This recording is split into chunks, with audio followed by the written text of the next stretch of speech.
All right. Peds Match 22. We are live. Welcome tonight. All right, we have people watching. Yeah, figure out how to add people. All right, let's see. How do I add friends? Invite my friends. Let me make sure we've got everything set here. All right, perfect. Welcome everybody. Happy Tuesday evening. NextGenPeds on. Make sure my volume's up. All right, let's see if it works. Oh, hello. How's it going? Are we live? There we go. Good. I'm actually, need to check my audio back too. Can you turn off the speaker, please? But how are you? Awesome. How is the adjusting going? Everything's going well. Yes. Our orientation starts this week, so people are just getting into town and getting settled. It's an exciting time. Well, it's really exciting to be everybody. Yeah, exactly. So, remind me about where you are in fellowship, and what you have coming. Yep.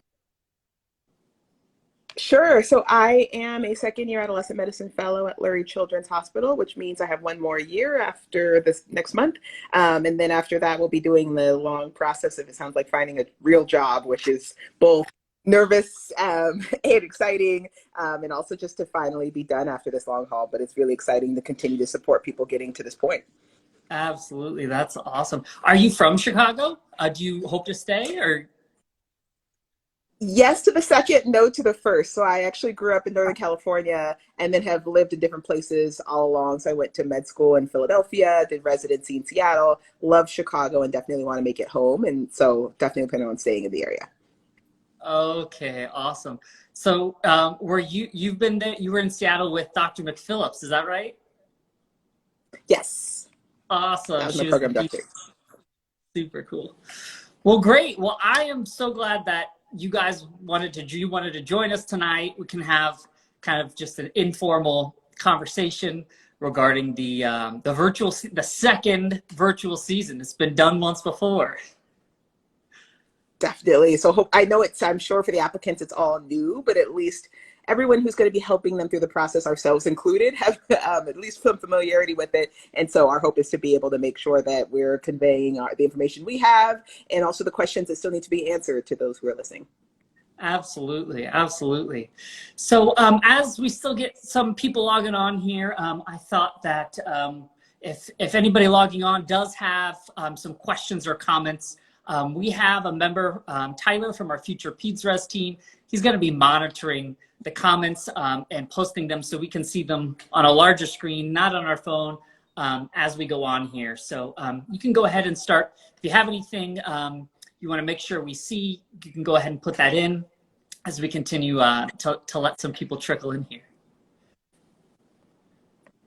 Awesome. So do you want to tell us about everything going on with NextGenPeds before we get started?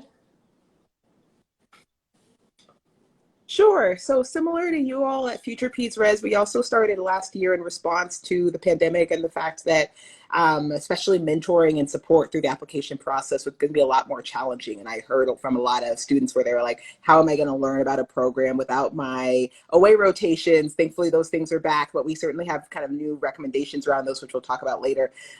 Or how do I even just figure out how to navigate this process as a Black or brown student? And so it actually started with me dropping into a group me of Black medical students who are all applying in pediatrics and asking who wants a mentor and getting like 20 responses and knowing there was no way that I could be able to support all of them. And I was like, I think we could just like join a Zoom and like provide that kind of support. And so from there, we were able to pair 100 students last year, all with mentees, and 99% of them matched. And we've actually already closed our applications for this year's mentees and are in the pairing process already. And it's really exciting that we have all of our mentors from last year, as well as all the students who went through last year's process, who also can serve as mentors this year too. Oh, that's so amazing. Wow. Unbelievable. It's super cool because I remember we kind of both got on the Twitter. I mean, I saw NextGenPeds for the first time around the same time the FuturePedsRes was coming up, and I thought, wow, that's so amazing. And then to see it continue to expand and expand, it's a really exciting thing that you guys are doing. Thank you. I've been thinking a lot about the fact that between both of our organizations, there's like really no other specialty is doing it like the both of us. And so it's really awesome to be able to collaborate and to provide the support for applicants. I love that. I love that. Dr. Frona is on, and he commented, and I realized that we didn't really introduce ourselves. So I guess maybe we should start with that. Would you like to go first?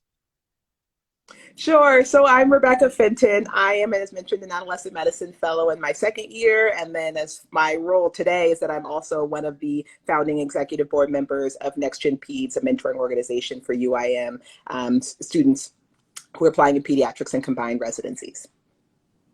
Awesome. We're so glad that you wanted to collaborate with us. So my name is Nick Heitkamp. I am a rising, as of this week, first year PEDS resident at Eastern Virginia School of Medicine in Norfolk. I graduated from IU School of Medicine and recently made the trek out. So settling into a new city, new apartment, meeting co-residents, it's a really exciting time for everybody right now around the country. And then not just the interns, but I see so many posts of current residents who are kind of leveling up to their next year. And so it's really fun to see all that. Okay, so I think we have a decent amount of people with us tonight. We can probably go ahead and tackle some questions. I know that there are some coming in. Let's see. How would you like to start, Rebecca? So we have a couple, we have a couple questions that were submitted to FuturePedsRes that are related to the season. They are a little more specific. So I don't know if you think we should start by covering kind of the general gist of the letter that you and I were a part of crafting this season, and then kind of get into more specifics. Sure, that works. Awesome. Okay. So I guess I'll pose this first one to you and we can just kind of bounce it back and forth. But the first general question is, as a lot of programs are kind of deciding individually, are we doing it virtual this year and are we not? And there are a lot of programs, some of them who are still seem to be on the fence. I think by now most have decided, but PEDS is for sure virtual this year. And so I guess the question is, what was a part of that decision process that led us to that? Yeah, so I think first and foremost, it was realizing that it worked. I think everyone still, there's a little kind of ability to say like, okay, we haven't quite met our residents yet, so maybe there will be true confirmation, but it seemed like programs felt like they got a sense of applicants. Applicants felt like they generally got a sense of programs. And I know everybody went into the process thinking that it wasn't going to work and realizing that it did.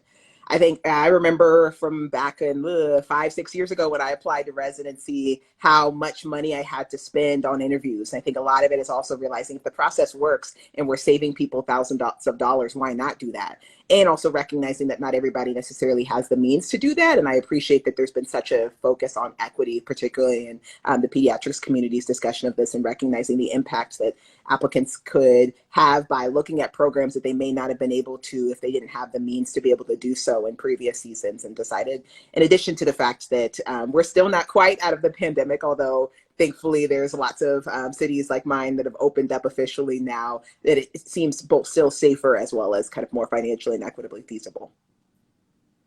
Wow. Yeah, I totally agree. I appreciate all those insights. I remember kind of when we had all sat down. I guess I should mention Dr. Fenton and I are a part of a group within the APPD is for residency recruitment. And we were asked to kind of represent the voices of our own individual organizations.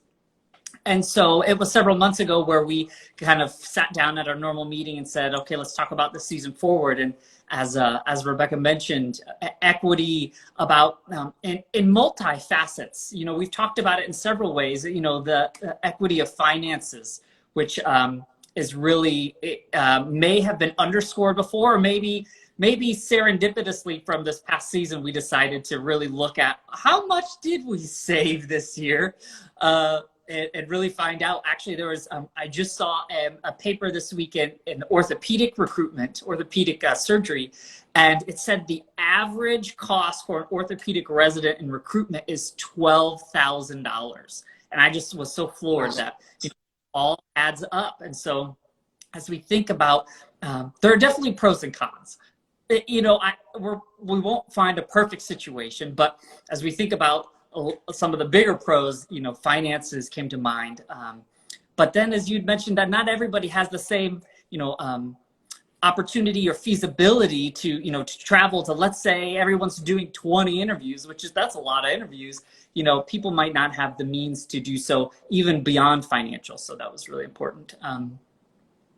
I also remember that we discussed the environmental impact of traveling and kind of what medicine or medical conferences or medical recruitment in general puts on you know, the environment that is a big topic for current day trainees. So that's really important too. Awesome.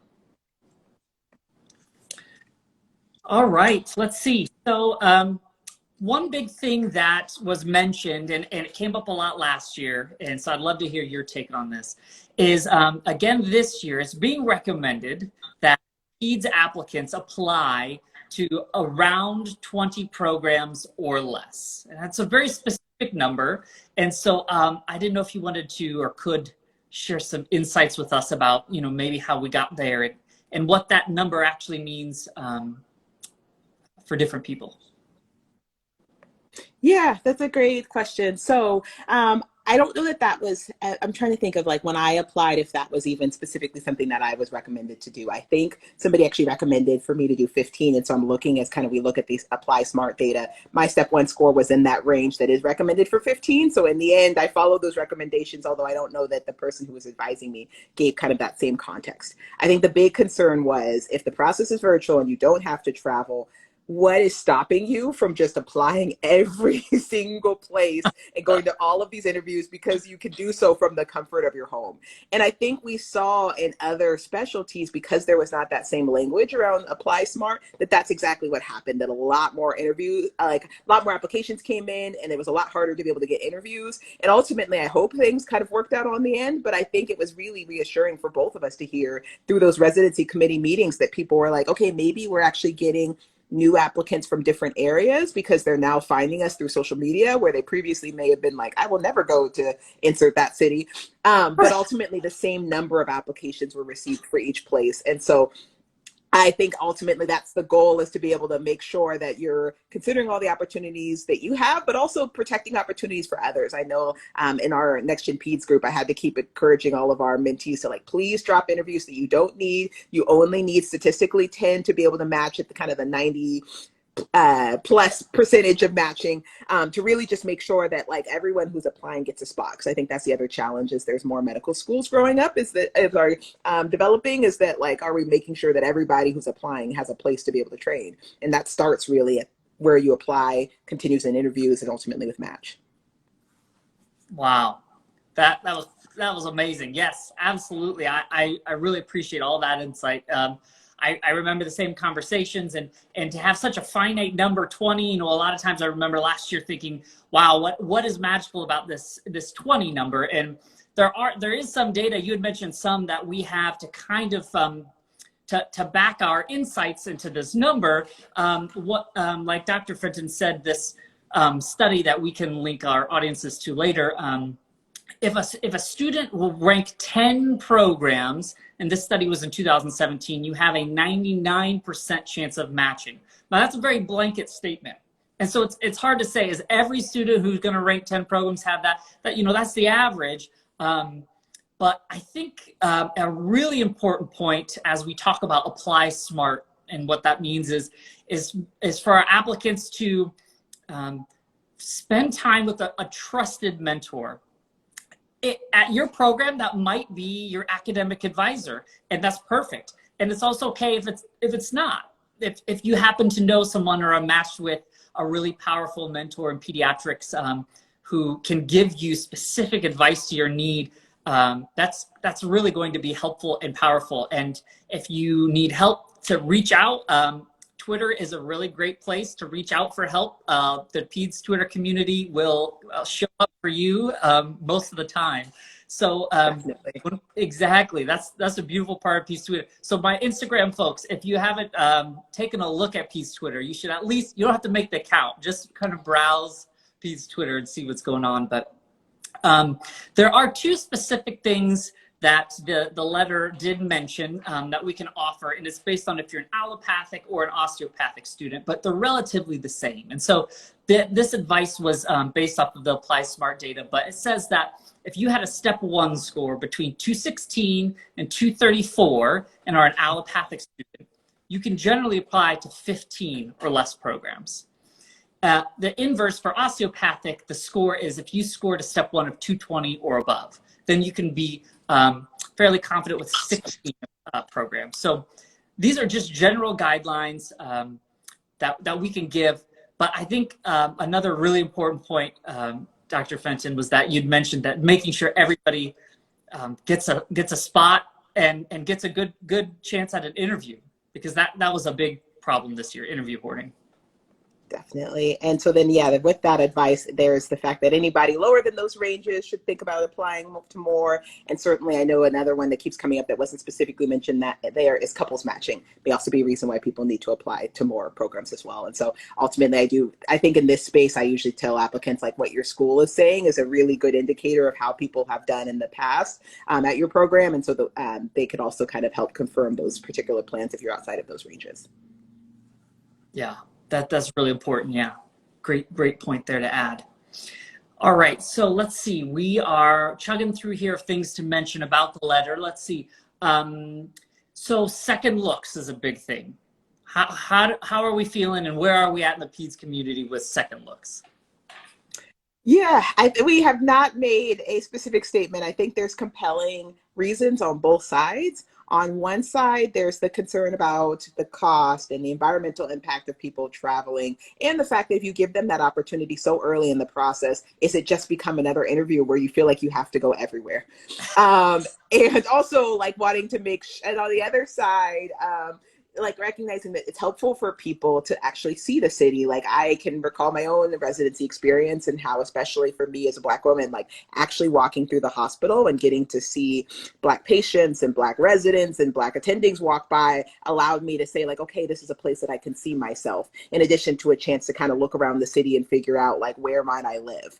And so ultimately, I think we've decided, because we've heard great and challenging reasons at the same time, like, let's just wait and see how this year goes before we decide. And I think ultimately we've discussed, is there a way for us to be able to do this where it doesn't necessarily negatively impact the applications of people who don't have the ability or the desire to go visit places that they're still really excited about? And so I think in the future, it would be awesome to be able to make a visit that had no impact on your application, so that you get that information without worrying like, did I need to go everywhere in my top 3 or else I won't match there? Yeah, that is so important. The point of, can we figure out a system in which we can get the most information without impacting the greater group of cohort of applicants. I think when we think about, I've heard recently through our Twitter account, people say, well, what's so bad about a second look? It's a great way for me to show a program I'm interested. So my answer to that would be that we have shown, especially last year, that the virtual interviews, even virtual social events beforehand, are amazing ways that really do give you a very solid sense of what that program will be like. Many of these events are resident or trainee driven.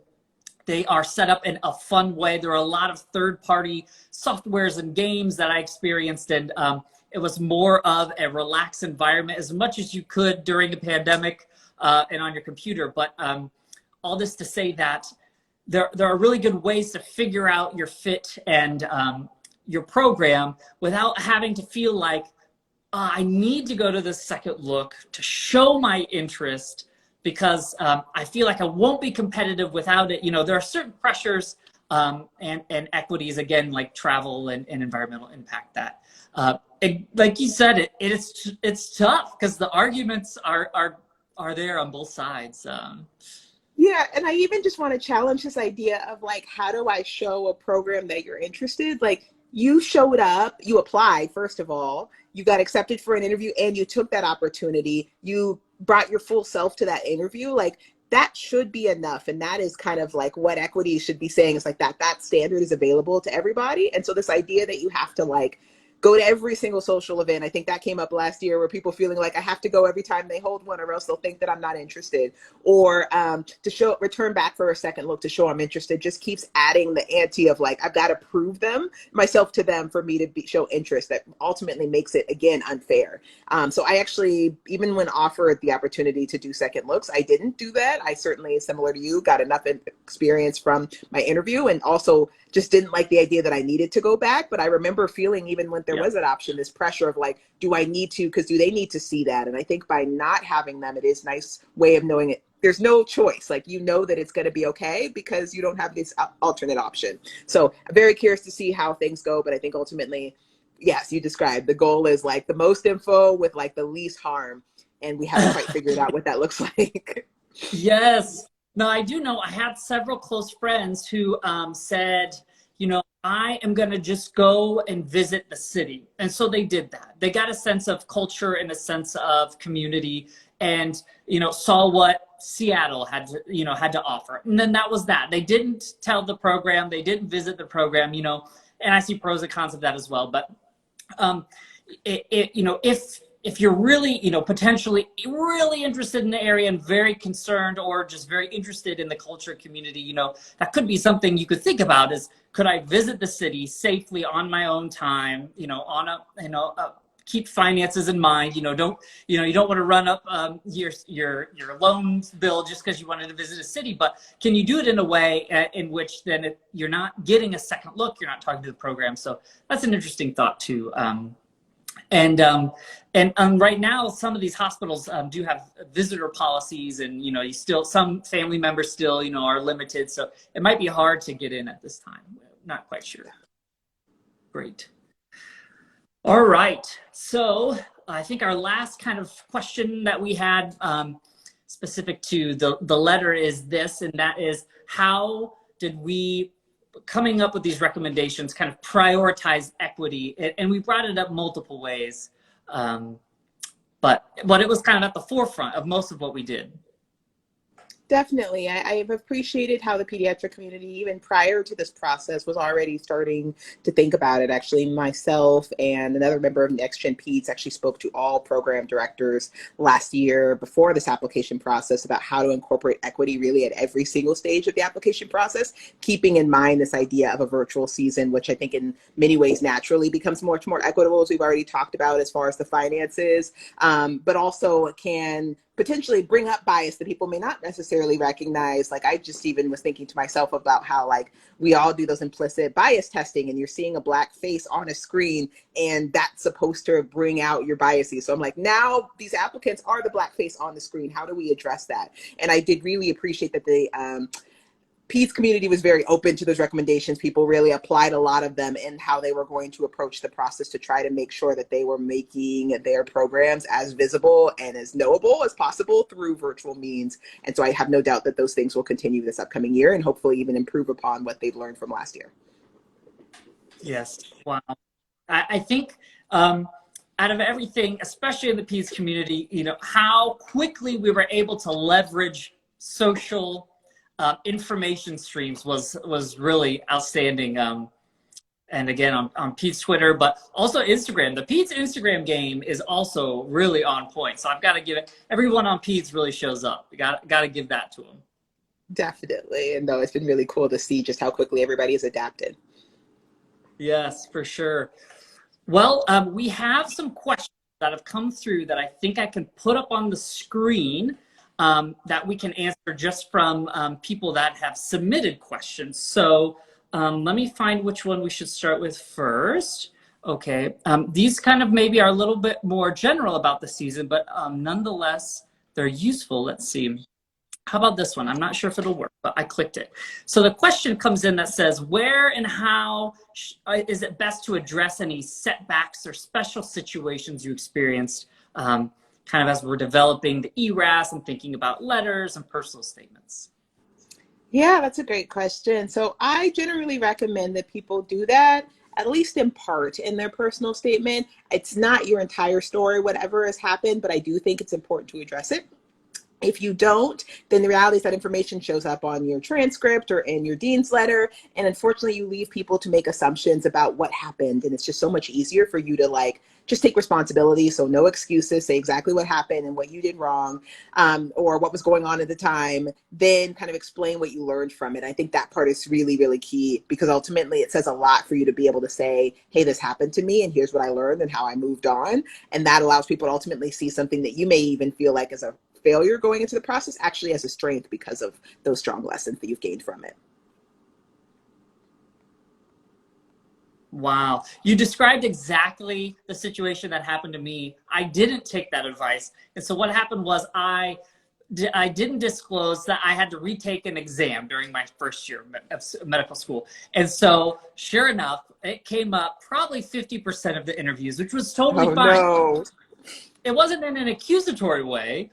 It was just like, hey, I noticed this, tell me about it. And so it was a very open conversation. But I think what if I going back, what I would have done is I would have just briefly, it wouldn't have had to have been long and drawn out, just explained, hey, this happened. And I think the most important point is exactly what you said, which is why I've changed, or what about it has made me different going forward, my resiliency because of this, or what it might be. So yeah, I think I've heard a lot from just being on the trail about putting it in your personal statement, being concise, being honest, because it is likely to show up elsewhere. So that's important. Definitely. And also, I also try to qualify that by saying you can say what happened, but you don't necessarily need to say the details. I want to make it clear that by doing this, you're not having to lay out your trauma. I think of one of my mentees had a friend who passed, and other than mentioning that happened, they didn't go into the details of those circumstances. And so just knowing that it is a balance of just give enough information that feels comfortable with the context, and that you don't have to feel like going into your interviews that you're nervous that you're going to have to relive some of the hardest moments in your life. Really, the key is, again, focusing on how you moved on and supported yourself through that time. Oh, yes. I think that's a really great point. Let's see if I can find a different question here. Okay, how about let's just do this one here. And I have some statistics. So the question was, what's the average score for matching it? And that's kind of a difficult question because it does depend on what type of applicant you are, because there are different statistics on it. But I have a few things that I pulled up to share. So really brief.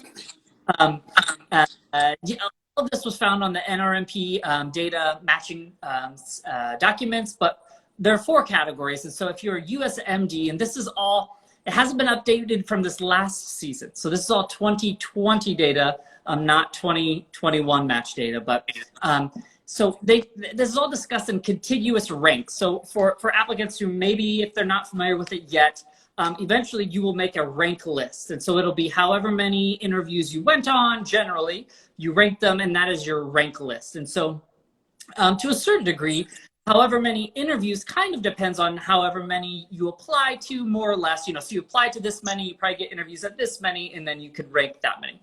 So for USMDs, the average of those who matched in pediatrics ranked 12.9 programs. So again, we talked about before, if you had a 99% chance and you ranked 10, and that was in 2017. So really, that's about the same number we're still talking. And the average for matched USMDs, step 1 was 228. DOs is about the same. You had to contiguously rank 11.5 programs. Step 1 was 223. And then lastly, there's 2 categories for IMGs. US IMGs contiguously ranked 8.6 for those who matched, and an average of 222 on step 1.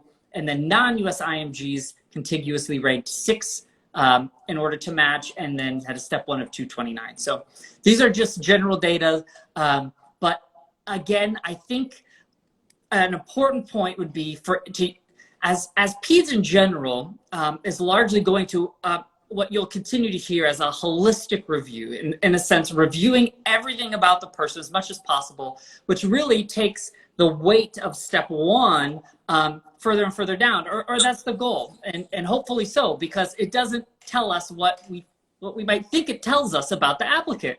And so as this happens, meeting with advisors and trusted mentors is really going to help gauge competitiveness. I don't know, Rebecca, what kind of weight do you feel like at this point, PEDS in the PEDS review, PEDS world, that step 1 has, and how much should we worry about that? I was just going to piggyback on what you said as far as the holistic review. In general, I've never been like a numbers focused person. Like even when I applied to college or medical school, people were always like, oh, what's your GPA? It's like, I promise you that is not as helpful information as you think it is.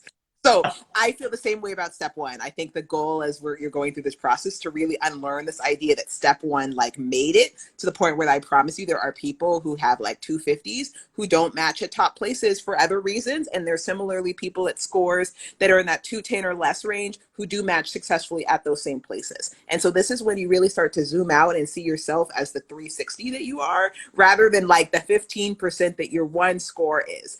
And so, I love, of course, that like a step 1 is moving to pass fail. I know even this past year that some programs even treated it as if it was pass fail. And so as long as you passed, didn't matter what that score was, they saw it that way. And ultimately, again, as we talked about, that context is so important. And so a low step 1 score with otherwise wonderful extracurricular activities and letters of recommendation and a strong personal statement, it's not like that one thing is going to block you from being able to be considered somewhere. I love that. Review. We're doing it. PEDS is championing holistic review. I love that.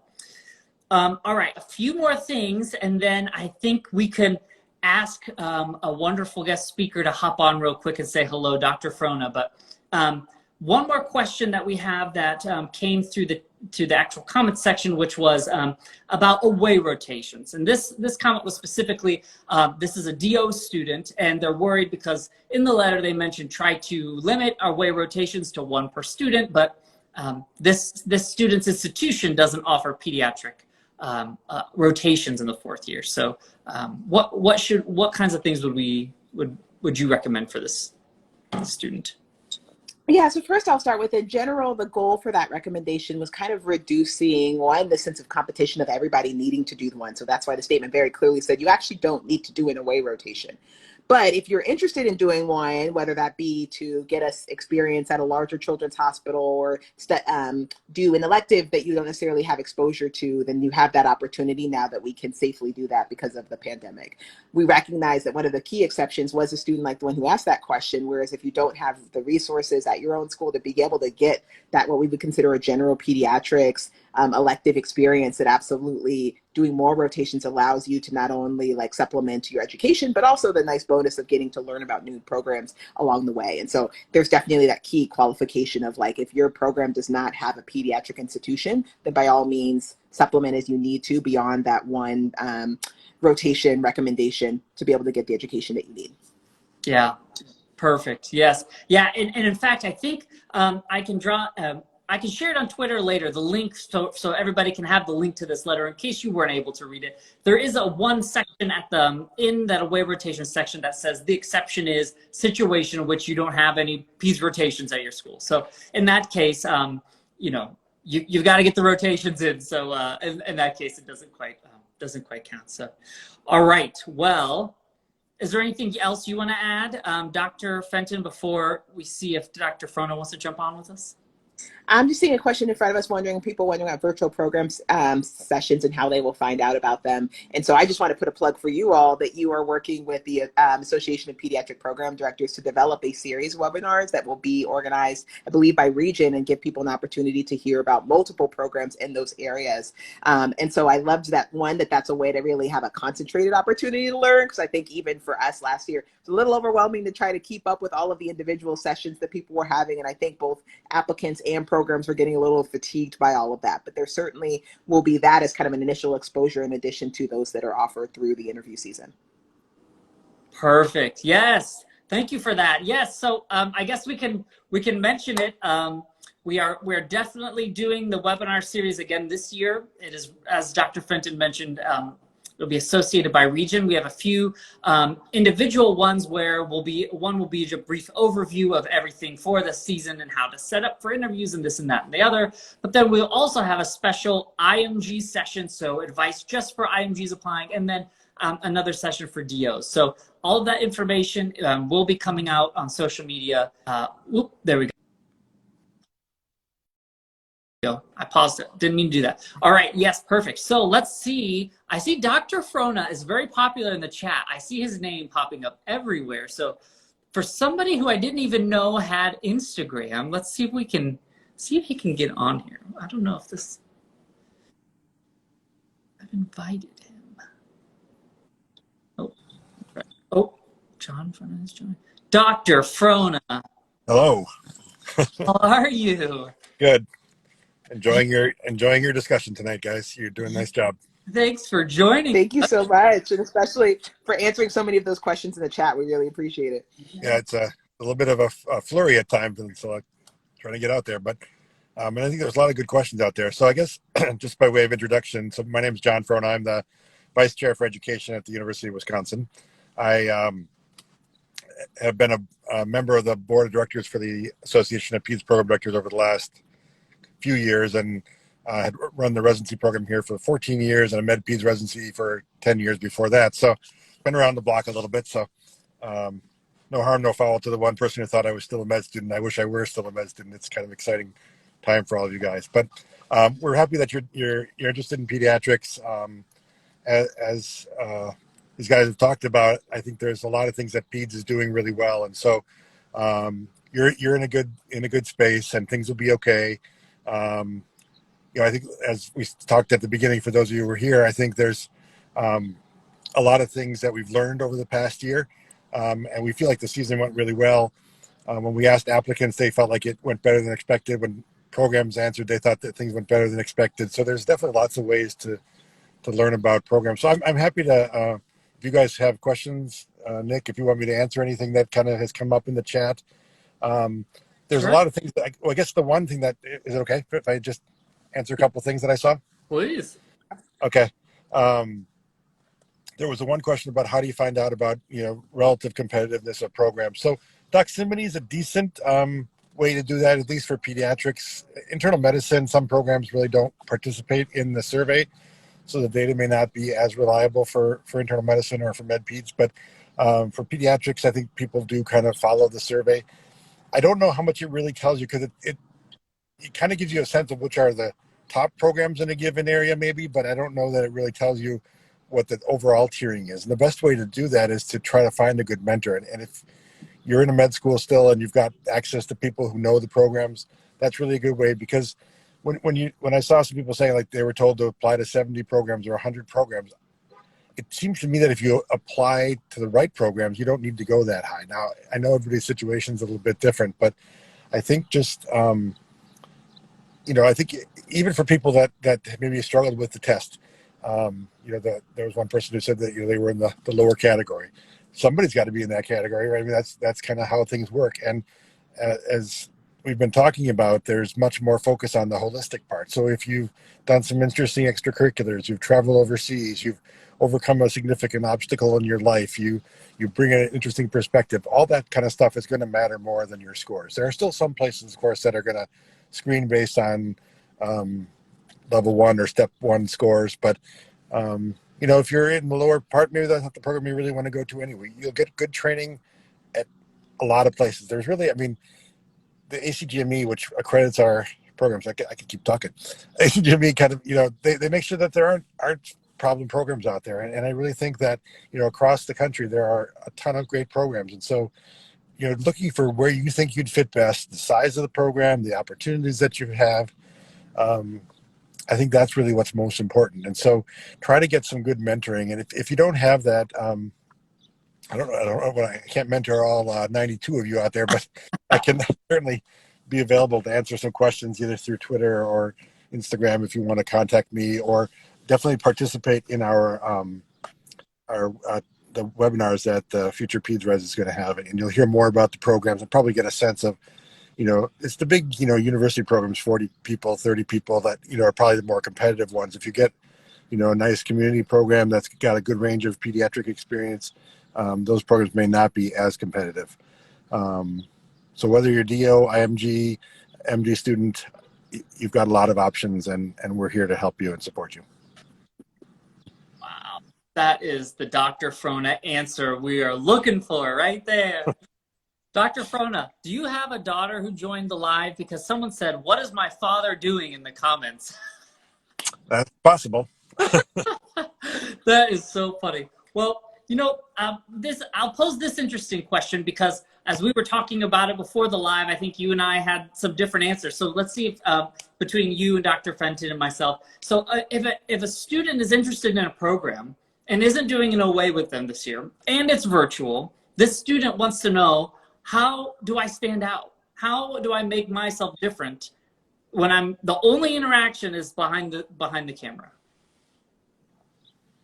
Yeah, so I guess I start with the fact that, at least even in my in-person experience, all I had as my opportunity to stand out was on the interview day or through the application. So I think the two big things are your personal statement. Pretty much the rest of your application is kind of set by this point. You've got your grades, you've got your step scores. They are what they are. Make peace with them, but ultimately make sure that you are coming through in your personal statement such that somebody reading that by the end wants to say, this person sounds incredible, and I really look forward to meeting them, because that's what's going to allow people to be like, this is the person I'm going to give that invite to. And then second is through that your actual interview experience. I think in general, as somebody who's interviewed quite a lot of applicants, I find a lot of people sell themselves short and have this idea of residencies only care about the medical things that I'm doing. And in reality, that's the stuff that everybody has done. We're really more curious about what are your interests? Where do you see yourself in the future? How would you fit into a class of students of residents? What is your unique interest that hopefully we all get to learn from just by you being there? And so everything that makes you you are the things that I would want to hear about. And I think that would still be true in a virtual.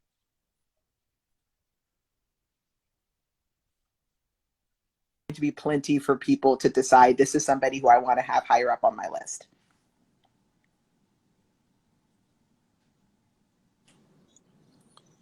Yeah, I'm just going to jump in there too, because I do think that that's what matters. Showing up at a virtual event and, or sending a love note afterwards, those kind of things don't matter as much as sort of who you are during the interview, what your personal statement says about you. And, those don't have to be sometimes people stress too much about that stuff too, but, who are you? What are your core values? What matters to you? When people are looking at making a list for their program, and that they want a diverse group of people with lots of different interests, and that's what's going to matter. And so that's the way to stand out, is to kind of highlight those things about you that are unique to you. That's what we want as programs. Amazing. Even we talked about the hobby section. I think sometimes I would always laugh. I'm like, why do I don't have hobbies? I'm in med school. But those things that you love that you probably haven't been able to do for the last 4 years that you really look forward to getting back into, I would say, I think everybody who's gone through the process feels like that's where a ton of their questions have come from. And so that's a really great opportunity to be able to kind of put yourself on paper beyond kind of the traditional things that you might think people are interested in, whether or not you're obsessed with reality television, or somebody else mentioned that on road trips they love finding ice cream at every spot. And so that's what I connected with that applicant about. Something that people can really hook on to really start a conversation are also ways that you can shine beyond kind of the standard application. I love that. I will say that I think when I put my hobby section, which house plants and baking bread and whatnot, got brought up at every interview. So I think that was the most spot on thing of the night. If you want to stand out, the hobby section is so important, because it gets used especially an icebreaker session. So I remember some really great sessions where programs had kind of pulled everyone's hobby and it became a game or became an introduction piece. And so that is a really fun way to both express yourself, but then also make sure that the program gets to know you, personally. That's perfect. Yeah, I was truly surprised at how casual the process of interviewing was. I remember on my very first interview, I was meeting with one of the chief residents and we talked about Netflix for no less than 15 minutes. And I remember thinking to myself, I'm like, how are you getting to know me if we're talking about Netflix? But I think genuinely people want to make sure that they are working with normal, fun, collaborative people, and the ability to talk about something other than medicine shows that. So by all means, kind of allow yourself that opportunity to really relax into who you are and letting that show. And that's what's going to carry you through this process. I love that. Well, any parting thoughts? I think we kind of hit the big stuff. For anybody who did, I see there are other comments and other questions and some more specifics. Some things will be addressed in the upcoming webinar series. Also, through mentoring and advice. So we will plan to take things we didn't cover and either make sure we focus on those in the webinars, but also on social media, we'll kind of provide some question and answers from tonight and kind of sprinkle things throughout the week. But anything that our two other hosts here with me, want to say as we wrap up? Not really. I think from my perspective, it's a fun time. It is hard. So I think, the virtual stuff, somebody said how to get ready for a virtual interview. Either if you're in school, the school hopefully will host some sessions for you. Find a friend, look at look what's in the background. Same kind of stuff we've been doing all year, right? Who's got the nice house and, what do you want to show in your background? But then just get some practice, because I think if you're engaging and, can converse, that goes a long way. I think the other part is just, getting advice. And there are lots of us out there. Most program directors are happy to work with students, applicants, really from all different walks of life. So regardless of what your experience is, there's somebody out there who will be able to mentor you. And so, I think there's some other questions on here about combined programs. That's probably a harder thing to answer in a short time, but there's definitely different challenges with, combined med peds or med genetics or child neurology, different things like that. So those we can try to deal with, like you said, Nick, in the other questions. But I can't speak for all program directors, but we love what we do. We love meeting. And so let us know how we can be helpful. And then I think my final words is something that I heard actually when I was applying to medical school from somebody who'd gone through the process. And just remembering that this is going to be a year of your life that you could either spend stressing every single moment, worrying about where you're going to match, or you could look back on that year and say, like, I still lived. Like for many of you, this is your 4th year of medical school, where hopefully you have a little bit more time, some opportunity to be able to explore. Now that things are opening up, you can actually hang out with friends and maybe do some traveling. Like, please still live while also doing this process, because I do genuinely think that things tend to work out as they're supposed to. Absolutely, you will still have freak out moments, and that's totally okay. Reach out to people who could support you and just give you that pep talk to be able to get you back on board. But in between those moments where things aren't happening, instead of endlessly searching or freaking out, like, try to make that time to really live, because you're going to want to be able to look back and say, like, I didn't waste that year worrying about something that ultimately worked out for me. And it does for almost everybody, which is really, really awesome. Let me just say one more thing about that, because, one of the things, like, I think people have different ideas on, like, does the world just work out the way it's supposed to? But there's definitely some truth to, you will be fine wherever you match. And I think that when I did med school in Wisconsin and then went to Michigan for residency. And when I came back to Wisconsin, I was going through some old files to kind of clean things up and found the rank list from the year that I matched into residency.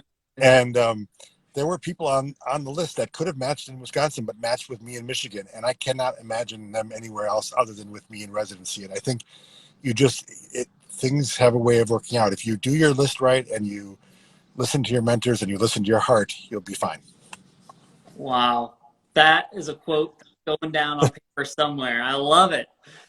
Well, as we said last year, everybody is in the same boat in peds, and you can rest assured that peds is such a supportive, welcoming, warm specialty.